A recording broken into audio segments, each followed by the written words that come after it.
ಬಂಧುಗಳೇ ನಮಸ್ಕಾರ. ನನ್ನ ಹೆಸರು ಹುಸೇನ್ ಅಂತ, ಹುಸೇನ್ ಕನ್ನಡಿಗ. ಇಂಡಿಯಾ 360 ವ್ಯೂ ಅಂತ ಒಂದು ಚಾನಲ್ ಮುಖಾಂತರ ನಾನು ನಿಮ್ಮ ಮುಂದೆ ಕೆಲವು ವಿಷಯಗಳನ್ನ ನಿಮ್ಮ ಗಮನಕ್ಕೆ ತರಲು ಇಚ್ಛೆಪಡ್ತಾ ಇದ್ದೀನಿ.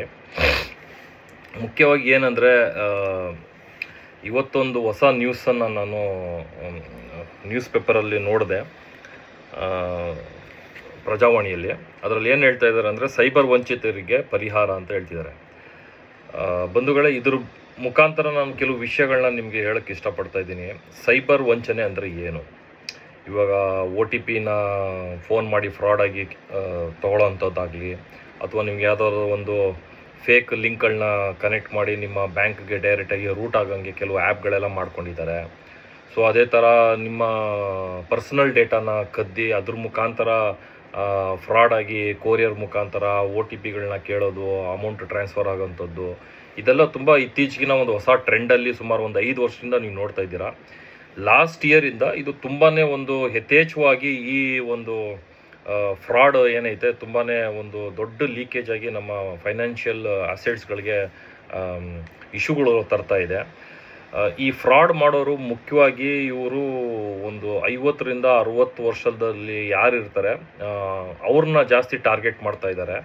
ಸೊ ಇನಿಷಿಯಲ್ ಡೇಸ್ಗಳಲ್ಲಿ ಸ್ಟೂಡೆಂಟ್ಗಳು, ವರ್ಕಿಂಗ್ ಎಂಪ್ಲಾಯೀಸ್ಗಳಿಗೂ ಈ ಎಫೆಕ್ಟ್ ಬಂತು. ಸ್ವಲ್ಪ ಈಗ ಅವೇರ್ನೆಸ್ ಕ್ರಿಯೇಟ್ ಆಗಿ ಸೊ ಈಗ ಏಜ್ ಗ್ರೂಪ್ಗಳು ಚೇಂಜ್ ಮಾಡ್ಕೊಂಡಿದ್ದಾರೆ.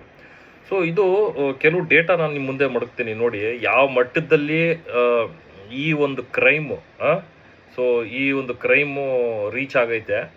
ಸೊ ನನ್ನ ಹತ್ರ ಇರೋಂಥ ಒಂದು ಡೇಟಾ ಪ್ರಕಾರ ಸುಮಾರು ಒಂದು ಲಾಸ್ಟ್ ಇಯರ್ ಅಂದರೆ 2024 23 ಲಕ್ಷ ಪ್ರಕರಣಗಳು ಪ್ಯಾನ್ ಇಂಡಿಯಾ ರಿಜಿಸ್ಟರ್ಡ್ ಆಗೈತೆ, only on the basis of cyber crime. ಒಂದು.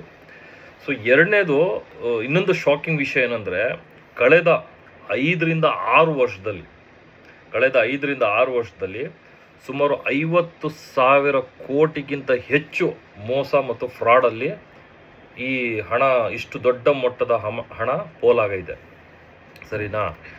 ಇನ್ನೊಂದು ಮುಖ್ಯ ವಿಷಯ ಏನಂದರೆ, 2022ರಿಂದ 2024 ಕೇವಲ ಆ ಇಯರಲ್ಲಿ ಮಾತ್ರ 32,216 ಕೋಟಿ ಫ್ರಾಡ್ ಆಗಿರೋಂಥದ್ದು.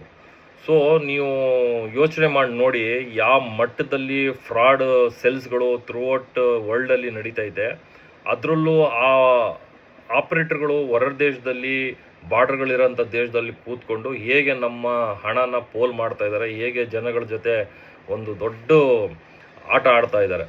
ಸೊ ಇದನ್ನೆಲ್ಲ ಕನ್ಸಿಡರ್ ಮಾಡಿಕೊಂಡು RBI ಅವರು ನಿನ್ನೆ ಒಂದು ಹೊಸ ರೂಲ್ಸ್ನ ತಂದಿದ್ದಾರೆ. ಏನಂದರೆ, ಯಾರು ಈ ಫ್ರಾಡ್ ಮುಖಾಂತರ ತಮ್ಮ ಹಣನ ಕಳ್ಕೊತಾರೆ ಅವ್ರಿಗೆ RBI 85% ಕಂಪೆನ್ಸೇಷನ್ನ ಕೊಡೋಕ್ಕೆ ಪ್ಲ್ಯಾನ್ ಮಾಡಿದೆ. ಅಂದರೆ 85% ಅಂದರೆ ಏನೋ 1 ಕೋಟಿ ಕಳ್ಕೊಬಿಟ್ಟಿದ್ದೀನಿ ಅದ್ರ 85% ಕೊಡ್ತಾರೆ ಅಂತ ಅಲ್ಲ. ಮಿನಿಮಮ್ಮು 25,000 ರೂಪಾಯಿ ಒಂದು ಬ್ರ್ಯಾಕೆಟ್ ಮಾಡಿಕೊಂಡಿದ್ದಾರೆ. ಏನಾದರೂ 25,000 ರೂಪಾಯಿಗಿಂತ ಕಡಿಮೆ ಏನಾದ್ರು ಅವ್ರದ್ದು ಫ್ರಾಡ್ ಆಯಿತು ಅಂದರೆ ಅದ್ರದ್ದು 85% ಅವ್ರು ದುಡ್ಡು ಕೊಡ್ತಾರೆ. ಏನಾದರೂ 1 ಲಕ್ಷ ಅದಕ್ಕಿಂತ ಹೆಚ್ಚಾಗಿ ಏನಾದ್ರು ಫ್ರಾಡ್ ಆದರೆ ಕೇವಲ 25% ಅಂದರೆ 25,000 ರೂಪಾಯಿ ಕೊಡ್ತಾರೆ. ಅದು ಫಸ್ಟ್ ಟೈಮ್ ಮಾತ್ರ, ಎಲ್ಲ ಟೈಮು ಕೊಡಲ್ಲ. ಅದು OTP ಮುಖಾಂತರ ಈ ಥರ ಏನಾರು ಆಗಿದ್ರೆ ಫಸ್ಟ್ ಟೈಮ್ ಮಾತ್ರ ಆಗ್ತಾರೆ. ಈ ಥರ ಒಂದು ಕಂಪೆನ್ಸೇಷನ್ ಕೊಡೋಕ್ಕೆ RBI ಬಂದೈತೆ.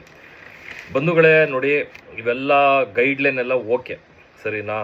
ಬಟ್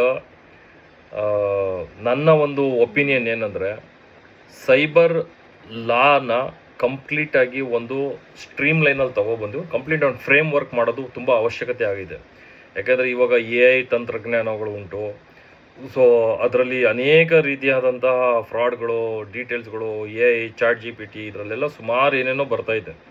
ಸೊ ನಮ್ಮ ಕಾನೂನಲ್ಲಿ ಯಾವುದೋ ಒಂದು ಟೆಕ್ನಾಲಜಿ ಓರಿಯೆಂಟೆಡ್ ಫ್ರೇಮ್ಸ್ ಇಲ್ಲ. ಹೇಗೆ ಇವಾಗ IT-BT ಅಂತ ಮಿನಿಸ್ಟ್ರು ಮಾಡ್ಕೊಂಡಿದ್ದಾರೆ ಸ್ಟೇಟಲ್ಲಿ ಅಥವಾ ಸೆಂಟ್ರಲಲ್ಲಿ. ಸೊ ಇದೇ ಥರ ಒಂದು ಸೈಬರ್ ಕ್ರೈಮ್ ಅಥವಾ ಸೈಬರ್ ಫ್ರಾಡ್ ಈ ಥರ ಏನೇ ಒಂದು ಇಶ್ಯೂಸ್ಗಳಾದ್ರೂ, ಈ ಕ್ರಿಪ್ಟೋ ಕರೆನ್ಸಿಗಳಾಗಲಿ ಈ ಥರ ಆದರೂ ಒಂದು ಫ್ರೇಮ್ ಇರಬೇಕು. ಒಂದು ಆಪ್ರೇಷನಲ್ಲಿ SOP ಇರಬೇಕು, ಸ್ಟ್ಯಾಂಡರ್ಡ್ ಆಪ್ರೇಟಿಂಗ್ ಪ್ರೊಸೀಜರ್ ಅಂತ ಕರಿತೀವಿ ಇದನ್ನ. ಆ ಒಂದು ಪ್ರೊಸೀಜರ್ ಇರಬೇಕು, ಅದಕ್ಕೆ ಮಿನಿಸ್ಟ್ರಿ ಬರಬೇಕು, ಅದರೊಳಗಡೆ ಒಂದು IIT ಅಥವಾ IAM ಇಂದ ಬಂದಿರೋಂಥ ಒಂದು ರಿಲಿವೆಂಟ್ IPS ಆಫೀಸರು ಇದರಲ್ಲಿ ಇನ್ವಾಲ್ವ್ ಆಗಬೇಕು, ಜುಡಿಷರಿ ಇನ್ವಾಲ್ವ್ ಆಗಬೇಕು. ಸೊ ಒಂದು ಲಾ ಫ್ರೇಮ್ ಆಗಬೇಕು. ಸೊ ಎಲ್ಲಿವರೆಗೆ ಈ ಒಂದು ಫ್ರೇಮ್ ಎಸ್ಟಾಬ್ಲಿಷ್ ಆಗಲ್ಲ, ಸ್ಟೇಟ್ ಗೌರ್ಮೆಂಟಲ್ಲಾಗಲಿ ಸೆಂಟ್ರಲ್ ಗೌರ್ಮೆಂಟಲ್ಲಾಗಲಿ, ಇದು ಯಾವುದು ಕಂಟ್ರೋಲಿಗೆ ಬರಲ್ಲ. ಸೊ ಯಾವುದಾದ್ರೂ ಒಂದು ದೇಶದ ಜೊತೆ ನಾವು ವಹಿವಾಟ ಮಾಡಬೇಕು ಅಂದ್ರೂ ಈ ಒಂದು ಸ್ಟ್ರಕ್ಚರಲ್ಲಿ ನಾವು ಕೆಲಸ ಮಾಡಿದ್ರೆ ನಾವು ತುಂಬಾ ಅವಶ್ಯಕತೆ ಇರುವಂಥ ಒಂದು ವಿಷಯ ಅಂತ ನಾನು ಭಾವಿಸ್ತೀನಿ.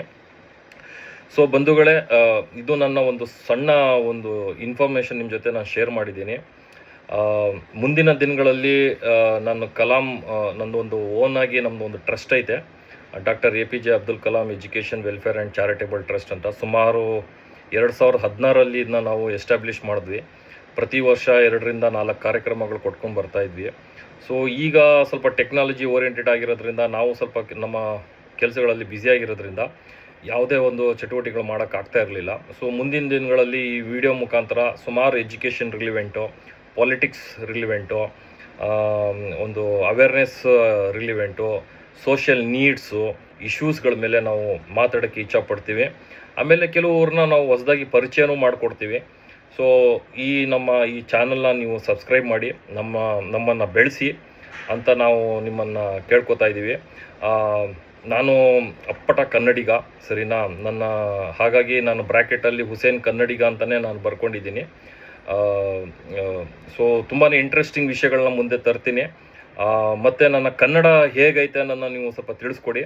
ಏನಾದರೂ ಇಂಪ್ರೂವ್ಮೆಂಟ್ ಮಾಡ್ಕೋಬೇಕಾ ಮಾತಲ್ಲಿ, ಅಥವಾ ಏನಾದ್ರು ಸರಿಯಾಗಿ ಇನ್ನೂ ಚೆನ್ನಾಗಿ ವಿಷಯಗಳನ್ನ ಮುಂದೆ ತರೋಂಗೆ ಏನಾದ್ರು ಸಜೆಷನ್ಗಳಿದ್ರೆ, ಯಾವ್ದಾದ್ರು ವಿಷಯಗಳ ಬಗ್ಗೆ ಮಾತಾಡಬೇಕು ಅನ್ನೋದಿದ್ರೆ ನನಗೆ ದಯವಿಟ್ಟು ತಿಳಿಸ್ಕೊಡಿ.